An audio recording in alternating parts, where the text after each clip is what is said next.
comes to Christmas, we're used to Amazon, Walmart, the malls, large credit card bills, and we, acknowledge Santa Claus. But do you know the sacred traditions of Christmas? Well, we're going to discuss with author and folklore historian John Matthews about his book, The Winter Solstice, The Sacred Traditions of Christmas. We're going to find out where Christmas came from, how it evolved into what it is today. But it had to start at the beginning. And it might help you people burned out on how Christmas has become more commercialized. Well, I'm Tony Sweet with Truth Be Told. Please welcome to the Truth Be Told studios, for the first time, author John Matthews. Hi. Hey, John, how are you doing? I'm good, thanks. How are you? Well, I'm great, and Merry Christmas to you. Merry Christmas to you. It's not too early, is it? No. I guess they say over there, Happy Christmas, right? Oh, either works. Either works. Well, I'm excited to have you part of this show because, this is something not only fun for me and fun for the audience, but it's also, I love history, and Christmas has evolved so much, in the centuries it's been celebrated, and but a lot of people don't know the sacred traditions of Christmas and where it came from, and I'd like to first start off by talking about how you wanted to create this book, The Winter Solstice. Well, it was mostly because of what you just said, that people didn't know about this. I mean, there are a lot of other books out there about the solstices. I did myself on the summer solstice as well, just to keep things balanced. But this is a time of year when we do all kinds of things without thinking why. Why does Father Christmas come down the chimney? Right. Why does he have flying reindeer?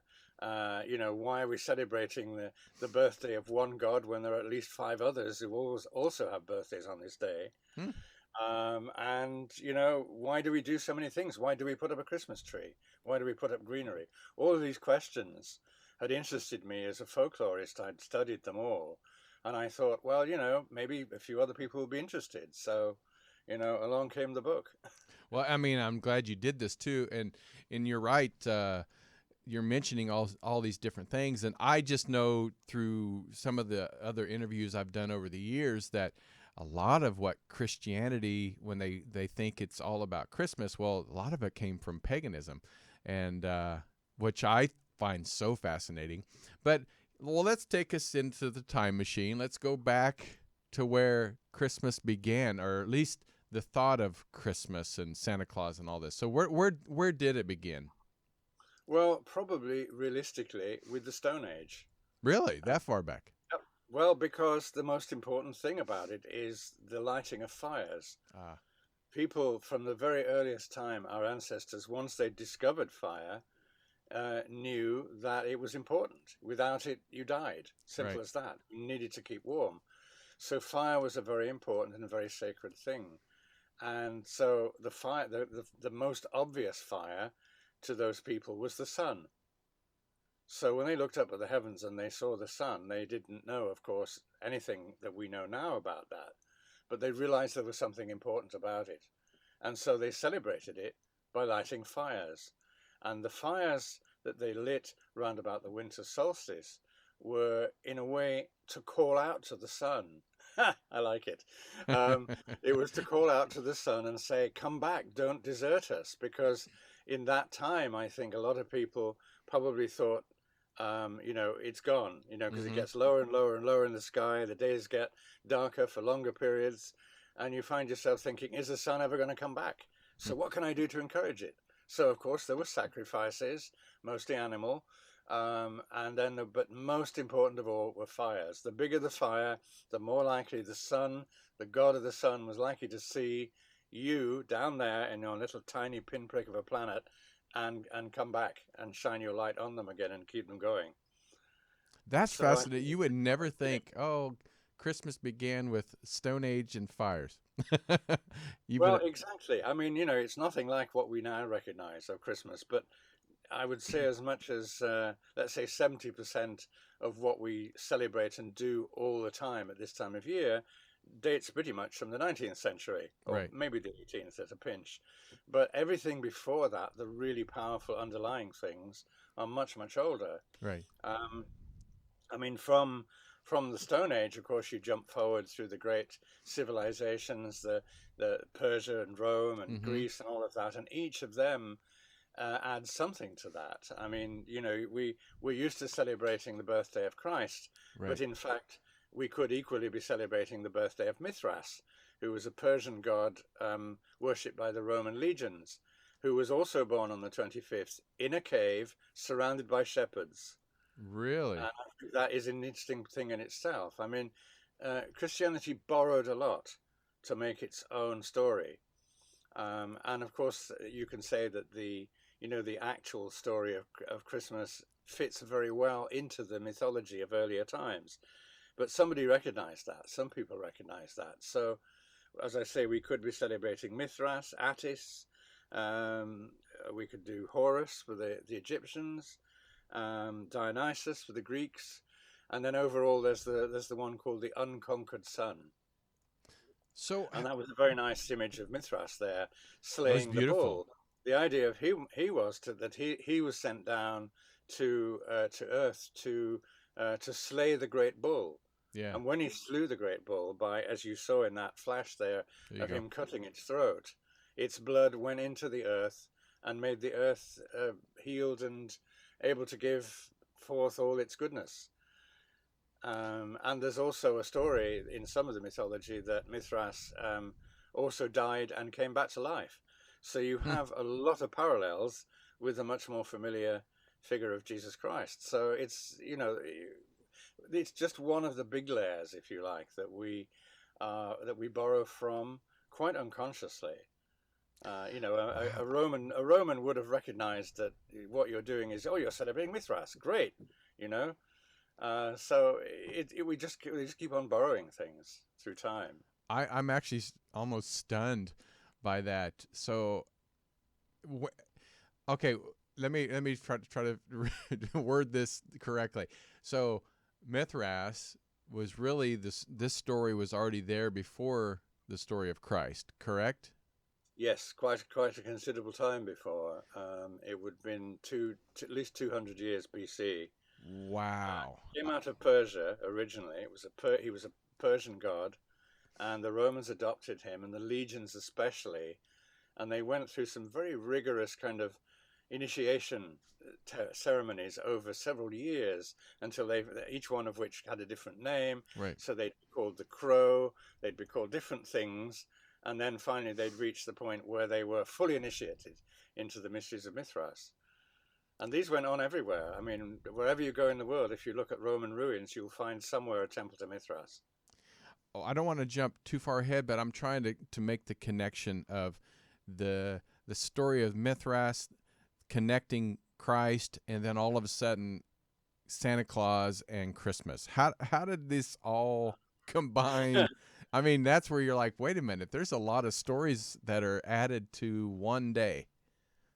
Well, I mean, the example we were looking at there of the Right. gods is such a basic one that I mean, by the time Father Christmas comes along, and he's quite old as well, a lot older than you'd think, and he's not just St. Nicholas or any of the other variations on that you get in various different cultures. Right. He's much, much older.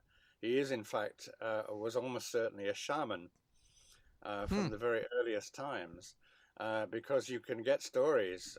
If you look into the history of shamanism, which I've done extensively, you'll find lots of stories about the shaman himself or herself climbing the tent pole in one of these great yurts or tents, climbing up and going through the smoke hole in the top, and then coming back down again with knowledge, wisdom, information, or gifts. So right there, you have straight away an image from a very, very early period of someone coming down a chimney, or a kind of chimney, with gifts. He would have been dressed in green, and interestingly, almost all the Santas were dressed in green until Coca-Cola came along and changed it to red. And before that, if you look at any of the older pictures of St. Nicholas or Santa Claus, he's always wearing green. There you go. just like that, green cloak over a red thing, but still excellent. Wow. So Um, so Coca-Cola just made him oh look yeah, like their can. they basically put him into that color. They gave him the shape. They got Yeah. an artist whose name I forget for the moment, but they got this artist to paint him, and that is the image that most of us, have very clearly in our minds now: the white beard, the white hair, the hat, the cloak, and everything. All of which would have been present, apart necessarily from the white hair, at these much earlier times, because of course the shamans, particularly those of somewhere like Finland or Right. the more northern countries, would have been wrapped in a cloak, probably green or brown, and as I say, they climbed this sort of central pillar, the tent pole, which represented the connection between earth and heaven. So when your shaman climbed the ladder, he was literally climbing up to heaven, and Hmm. he was going to speak to the gods and come back with a message for you. So this was the idea, the basic idea behind the idea of giving of gifts, and it grew out of that. Oh my gosh. I mean, obviously, it became much more linked eventually with commerciality, which it still is, and we're all used to it. And I'm not knocking it. I love getting presents personally. Right. Um, but it's like in between. There's the more standard idea of Saint Nick and the other characters from mostly again from northern traditions, of the saint who loved children and wrapped up little presents. Some would go around and drop them down the chimneys or put them through on the doorstep or through the window or whatever. And that was the idea too, that where the whole idea of hanging stockings came from as well. I think Really? that came out of Denmark, if I remember right. Certainly one of the northern countries. Wow. Okay, so we're going to get back to the the Christianity part of Christmas, but so Santa Claus started off not in what was it built off of Saint Nicholas, the saint himself, or No, much earlier. Much much earlier. so Back much again. earlier? We're going back several thousand years So before so Christianity again. how did they connect those two? Why do people say, oh, he came from Saint Nick? Where did that come from? I think because you have to remember that Christmas as we know it began to take shape in the Middle Ages. Okay. That was when most of the things that we celebrate began to be gathered together. Um, obviously all the teachings, the wonderful story of the birth of Christ was grafted on to much earlier beliefs and ideas, and have obviously shifted those in different ways. Right. But it was more a question of, oh look, that story is really interesting. There's the idea of this bringer of gifts, of knowledge, of wisdom. Um, how about this St. Nicholas, who was a real character, Right. and who really did exactly what we now think of as Santa doing all the time, which was bringing gifts for kids. So he was the first to do that, and I think it caught on. I think the way people saw it was they just saw what a great idea it was, and of course we had to balance it out in some countries where you had creatures like the Krampus, Right. which Right. was a rather nasty, creepy kind of almost demonic figure, Right. who had to punish the children who weren't good. So even that early, again, you were getting the idea of not quite the naughty and nice list, but at least, if you were good, you were likely to get a present. If you weren't, you weren't. So, it was all there. It was just, and I don't think anyone, well, I know that no one person put all this together. It simply grew together. And this is the case in folklore. There he is, carrying the boy away on his back like that, I and think they've made him very clearly a devil. I was going to Uh, say that would definitely not make you want to open your home to that it would creature. really not. No, it would really not. And they've kind of played halfway through with it, in some of the Scandinavian countries, where St. Nicholas would go around in a procession, and he would be accompanied by what were called the sooty boys, Hmm. which were actually chimney sweeps. And they were I suppose the original and now very un-PC blacked up characters, so Right. they'd go around with him, and they were kind of the naughty boys, that Wow. were part of his entourage, but but again showed off the difference in characteristics. So where did we touched on it, but the gift giving, when did that come into play? Was that also part of the Middle Ages, or was that later in the No, story? it does come in. I think it starts once the idea of St. Nicholas began to spread, Oh, okay. because he was the first one recorded, the first recorded person that we know of to do that in a specific way. Mm-hmm. In that he would visit the houses of poorer families, particularly, and just drop a little extra something through the window, and that from that came the idea, in particularly in the various Scandinavian countries, of putting your shoes out and having your shoes filled with gifts, Oh because they all God, they had these wouldn't want to put it in shoes. my shoes. Yeah, well, probably not mine either. Right. But nonetheless, that was the beginning of that, and the same with the stockings. They came out of this at this period, and just the idea that, that this kind of celebration, because it's all about celebrating the end of the year. Remember, Right. and Right. just as our distant ancestors were celebrating the solstice and the return of the sun, so our more recent ones were celebrating having survived another year, at a time when, if you were in the agricultural side of things, Right. was tough, hard work all the time. If you were involved, if you were at the sort of more civilized end of things, if you like, they were probably at war most of the time. Right. So, you had something to celebrate when you got round to this time of year. And then you had, on top of that, of course, the great Christmas story, which, even though it had borrowed so much from much earlier times, Right. um, became fixed into this mold. And again, it's a great story. I mean, there's no question. It's a fantastic story, and it all tied in with the idea of love and giving and all the things that the very first ages of Christianity represented. So, it all just came together gradually over hundreds of years. When did the day December 25th become the, Uh, because I mean there's other parts I'm going to go back to, such as the Christmas tree and all that stuff, but when mm. did December 25th, Christmas Day, combine the two of Santa Claus and celebration of Christ's birth? Well, I mean, the date itself, as I mentioned earlier, comes really from the celebrations of several other gods at that time. Now, in actual fact, theologians have worked out that Jesus' actual birthday was during the summer. Yeah, that's what I've heard too. Yeah. But they've tied it into this time, I think, because again, obviously the Mithras story has many of the same elements. If you went to the story of Horus, you had the virgin birth virtually. If you went to Dionysus, you had the kind of ecstatic quality of celebrating the wonder of Christmas. So in a way, they really I think quite consciously borrowed. We don't know exactly who first decided it was going to be the 25th, but I think it was probably a joint thing that was agreed upon by a lot of these medieval theologians who were sitting down and working out, when it could happen, when was the best time for it, and they probably went, well, look, 25th of December, that's a good time. Right. Those other pagan gods that we're dismissing, we don't need them anymore, but let's keep some of the ideas and let's bring it in together, and make this whole slightly mythological sequence into something wonderful, which they did.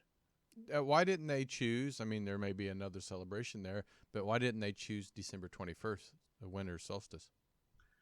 I don't really know the answer to that one. I mean, I don't think anybody's ever come up with a particular reason. Yeah.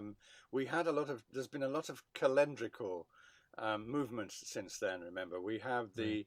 the famous re-establishment of a new calendar in the Roman Oh, right. period, Right. which according to people in this country, when it was finally introduced later on, they said we want our missing 12 days back. Right.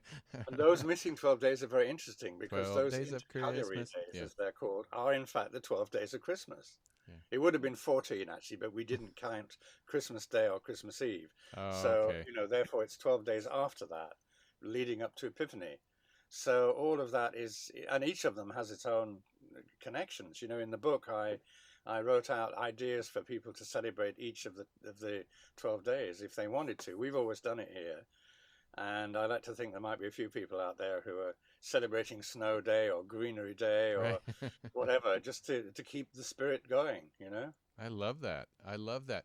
All right, so we've connected the two together. You know, man decided that just because they maybe wanted something to celebrate, and but when did because gift giving, you know, putting it in stinky shoes or or shoes or in the stockings, but when did the Christmas tree become part of Christmas, and why put the gifts under the tree? Well, the Christmas tree itself doesn't really come in until Victorian times, Oh much, wow, much so later. that's a big A difference. big jump. Yeah. Before that, people would decorate their houses with greenery. Mm-hmm. Again, part of and I don't know really how much they were aware of what they were doing in a way, or how much was just a habit. But they were definitely, it came out of the idea that the greenery, especially evergreen, meant the return of life and the Mm. continuation of life. So we're back at that, getting to the darkest time of the year. We want the sun to come back. Let's light some Yes, fires. please. We want everything to keep growing. Yeah. Let's put some greenery everywhere. And they did that. And there are all kinds of interesting myths Hmm. behind some of those. I mean, the holly and the ivy, for instance, that we're used to hearing in the Right. carol or used to hanging up. These were at one time considered to be godlike beings, represented by godlike Hmm. beings, who were rivals. So you get battles between holly and ivy at this time of the year in mythology, which is very interesting in itself. No, So that's great. all of that, all of the idea of just bringing in the green stuff, hanging it up everywhere, and then of course you've got mistletoe, which we don't do as much now, I think.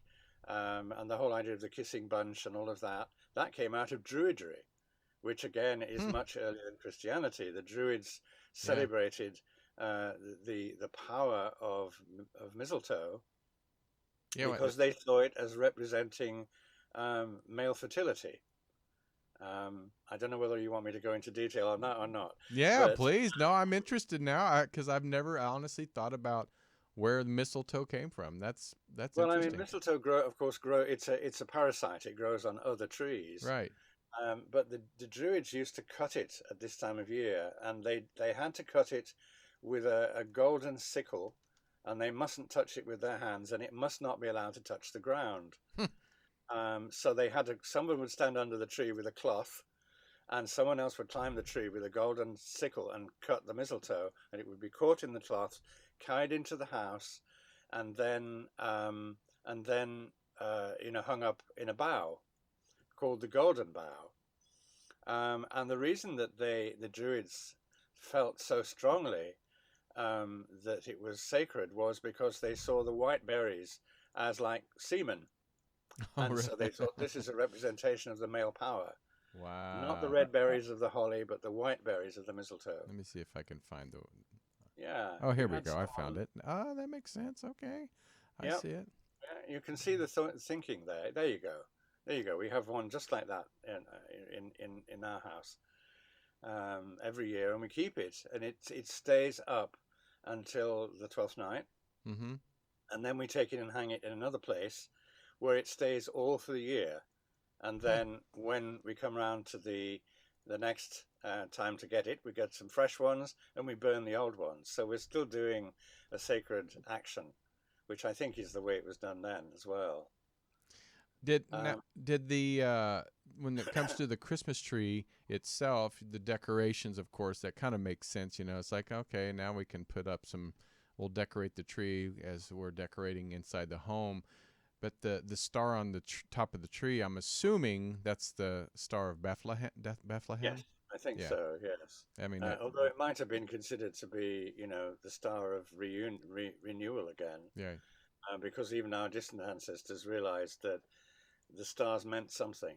They Right. didn't know what they were, but they knew that they were important in some way. And obviously, originally, the first Christmas tree was brought in from Germany by Prince Albert, Huh. the consort of Queen Victoria, and they were the first family to put them up.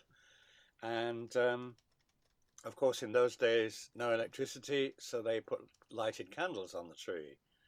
Quite dangerous. I was gonna They say, were still doing I was that when gonna I was say, growing how'd that up. work out? Yeah, well, I wonder. We don't hear about stories of palaces burning down, but it became a focal point, and they put I don't know why they chose to put the presents under the tree. I suppose it was a kind of logical thing to do, really. Because it was becoming a focal point, and of course people would sit around and they would sing carols, Right. uh, and it became the center. And at the same time, somebody came up with this idea of having Christmas cards. Again, these were at one point just a single sort of oblong of card like that with a pattern on it, Hmm. and you'd write your message on the back, and off it would go. And that again so often featured pictures of the Queen and the consort and her many children round the Christmas tree. Right. So it began to gather momentum, and people began to realize, hey, let's do that. It's nice, you know. Yeah, I mean that's how traditions are built. Exactly, Maybe a good exactly. gesture, and then it just kind of stuck. Well, one of the big ones I want to know is with Santa Claus is where did the elves come in? Oh, the elves. I'm afraid, Yes. literally, that's Victorian again. Because I mean, partly it's the song, you know, the the Samuel Clemens Right. song about Santa and the reindeer and Rudolph and all the rest of it. Right. Um, but it's also I don't know. It's really it's one of those ones that's really very hard to pin down. Because so many different things seem to have affected it at various times. I mean, funny enough, I was talking to someone this earlier today, and he said, "Don't forget to tell them why Rudolph has a red nose." And I go, "Well, because it's in the song." And he goes, "No, it's because it was a memory of them taking mushrooms. You know, the fly agaric mushroom with All the right. red spots, which of course makes you feel as if you're flying. I'm told."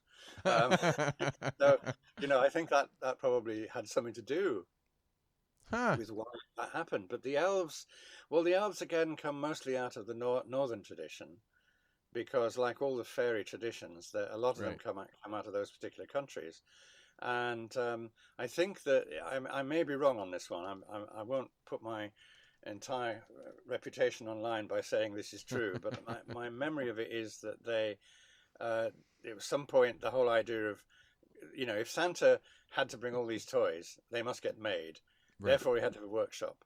Therefore, he had to have helpers. And what better to have helpers than these magical creatures that could make things magically? Right. So there's a logic to it. But I suspect that it came over a period of maybe 100 years of just the gradual accumulation of these ideas. I mean, this is what all this is about. As I said, go back to that initial point, lighting the fire, and then as you move forward, gradually another bit comes in from here, another bit comes in from there, Right. until you have most of the stuff that we do today.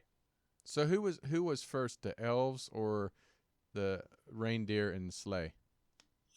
Elves first. Elves Yeah. first, definitely. I mean, the sleigh comes out of, you know, the whole Lapland traditions. Obviously, reindeer and sleigh very important to those people because Hmm. because that's how they get around. Right. You know, and I mean, obviously, somebody again, we don't know who, must have thought, well, that would be a really useful thing for Santa to get around on. That Right. was before they started to think about how does he manage to get around the world, and, you know, and do all this at the same, all in a few minutes, you know, in a few hours, and nobody's really explained that one yet, Right.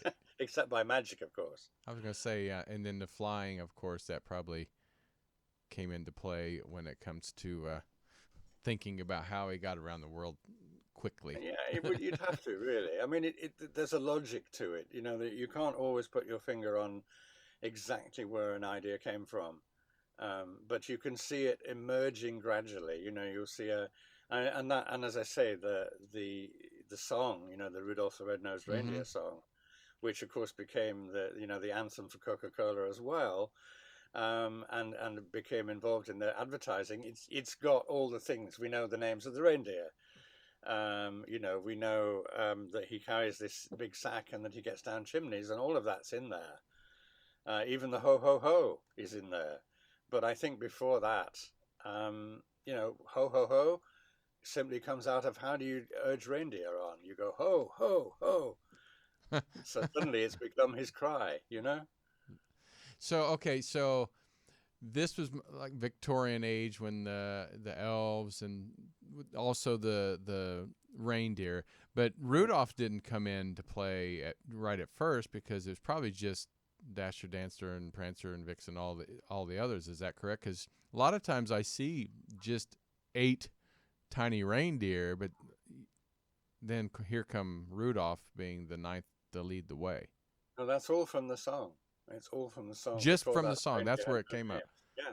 It's absolutely amazing how powerful that song has been in the way it's made us see that particular aspect of Christmas. Before that, yes, probably he did fly in a sleigh. Right. He probably did ride on a sleigh that was drawn by reindeer, but they didn't all have names and characters and characteristics.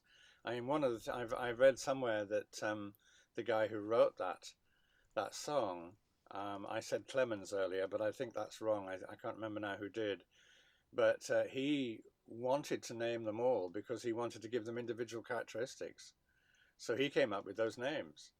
Nobody'd heard of Dasher and Prancer and Donner and Blitzen and all of that until that poem. Oh my gosh. And then it's become part of, tradition now. Yeah, Clement Clark Moore. That's the guy. That's the one. But, he created a large chunk of the modern history, the modern mythology of Christmas. 1820. Just with that song. So it's interesting. I mean, it's unusual to be able to point to one person and say that's where that comes from, but there's no trace of it. There he is. Doesn't look that happy, does he? No, it doesn't. Not for somebody that created an amazing song. He just loved the story, and he created this new poem and song, and that was it. And so so much of the modern things have come in because of that. So I'm going to show this picture because I love these old pictures here. There, the night before Christmas. Yes, that's right.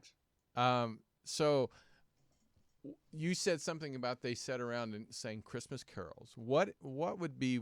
I mean, this one definitely has been around a while, but do you know what's the oldest Christmas carol that you can see that we still sing, or besides this one?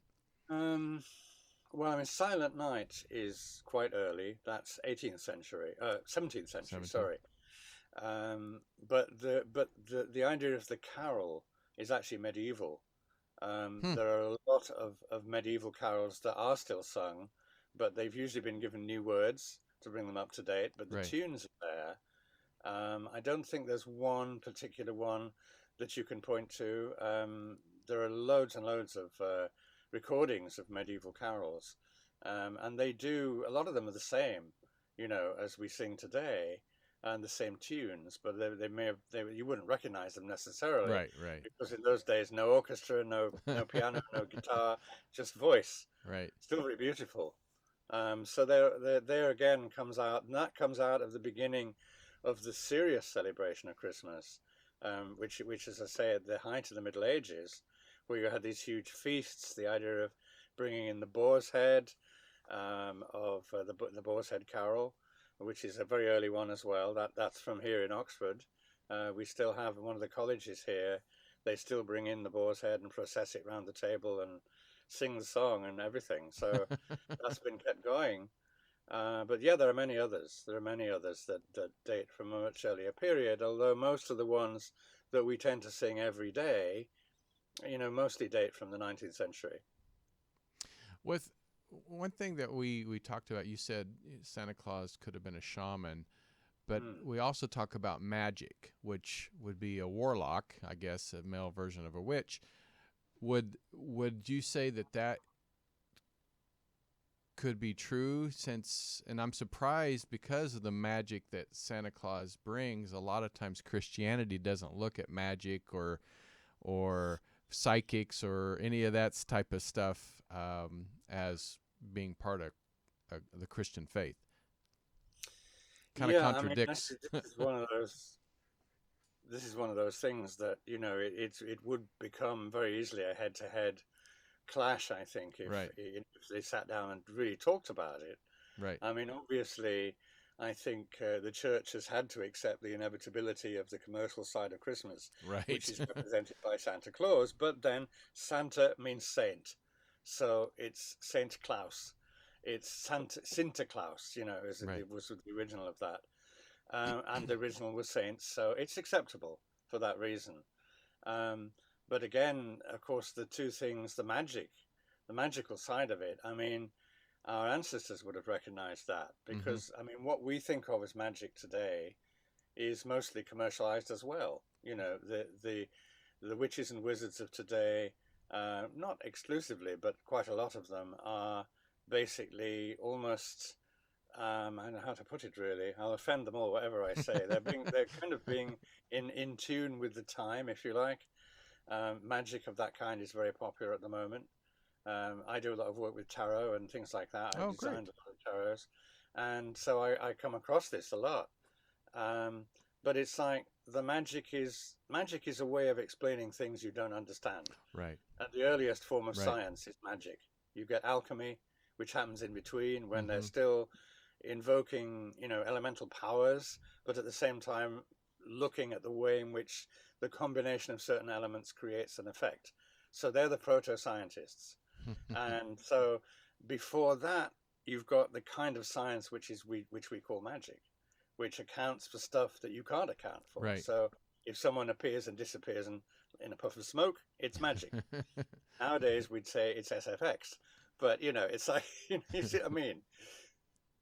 Well, I love this. And we're going to go into the last part because we just have about 5-6 minutes left, and I can't believe it went so fast. But Ah, when did the gosh. commercial part become such a big part of Oh, Santa Claus? Because, for me, it does take away from what we've been talking about. A lot of the traditions that where people just, getting together and gift giving and wishing for the springtime, and there's so many things that were so good that brought people together. But when the commercial became part of it, now they go into debt. The kids don't get what they want, so they throw a fit. I mean, they've lost kind of what the meaning of Christmas has, started out as. So yeah. when did the commercial part come in? Well, I mean, pretty much from the beginning of the 20th century onwards. I mean, it was already beginning to happen at the end Right. of the 19th, because it was about consumerism was there, and for the first time, people had disposable income. Until then, they'd probably just had enough to live off if they were Right. lucky. But suddenly they had disposable income. The wealthy, particularly in the Victorian era, were the ones who first started bringing in the Christmas trees, and then there were the gifts put under, and the gifts got bigger. Right. And, what can I say? From there on, there's a spiral that's out of control almost as it's become now. I mean, during the last 2 years, and we've had difficulties at Christmas with lockdowns and the Right. pandemic and so forth, Right. all people have talked about is how do I get my presents to my family? Not Right. how do I get to see my family, Right. you know? Right. But if I can send a message out there with this, I would say that you can still celebrate all of the things we've been talking about. You can keep the presents, that's fine. No one's saying you shouldn't. And it's a time for kids, and kids love new things and toys and whatever. Um, you know, but why not also remember some of the other things? Why not decorate your house with intention, using live greenery rather than plastic? Why Right. not have a real tree in your house? Right. Unless you have cats and dogs, of course, in which case maybe not. But you know, and try to remember that this isn't just about the celebration of the Christian myth. It's about celebrating the whole myth of the new year, of the old year dying and the new year coming back in, Mm-hmm. and all of those things that are still important. Perhaps more I at this agree. time than ever. I mean, when we look at the future, it doesn't always look so bright right now, but we hope that it's going to be okay. So this is a good time to think about what gives you hope and joy, and to let that out, I agree with you, and I think from it seems like a lot of people, even are reevaluating because of the pandemic that we're going through, are reevaluating their life and their jobs, and they're quitting their jobs because they're not happy, and maybe this is a good time to reevaluate how they celebrate Christmas and birthdays and all kinds of different holidays of not just about the presents, right? Really. and getting the book, The Winter Solstice and the Sacred Traditions of Christmas. I think this would really bring people a lot of joy, because they're like, wait a minute, there was a celebration before the commercial part of it. So people did it for centuries. So but John, I'm definitely going to have you back, because you have so many other, you said 150 books out there, and and you're a folklorist, and I'm excited to talk about so many of these other folklore that we've talked about for generations, and it would be great to have you back in the new year. I'd be glad to. I've enjoyed it. It's been great. Well, happy Christmas, Merry Christmas, Happy New Year to you and your wife. I appreciate you being on the show. And happy solstice, Yule, and all those other things to you and all your listeners. And all the listeners, please go to hallowquest.org.uk, and you can look at all the books. John and his wife, is it Caitlin? Kathleen. It's Kathleen. Kathleen. It's the Irish spelling. Between the two of them, around 200 books. So that'll give you a lot of Not reading. all in print, I'm afraid, but there's still quite a few, certainly. Oh, I'm sure we can. We're very happy to sign copies for you and all that. But that would be awesome. And if you're in the States, do remember that postage is horrific now from here to. I'm sure it is. So give it a little extra. But thank you, John, and thank you everybody for tuning in to Truth Be Told. And please, from Robert Hensley and Bonnie Burkhead and myself, Merry Christmas, Happy New Year. We'll do a New Year's Eve show, but about astrology and what's coming up in the new year. So until then, I'm Tony Sweet, and you take care of yourself. I'll see you on the other side. This has been another episode of Truth Be Told. Thank you so much for watching. Recorded live at UBN Go Studios in Burbank, California. Join us on social media. Facebook, Truth Be Told Radio. Instagram, Truth Be Told Paranormal. Go to Truth Be Told Worldwide for more information on upcoming shows.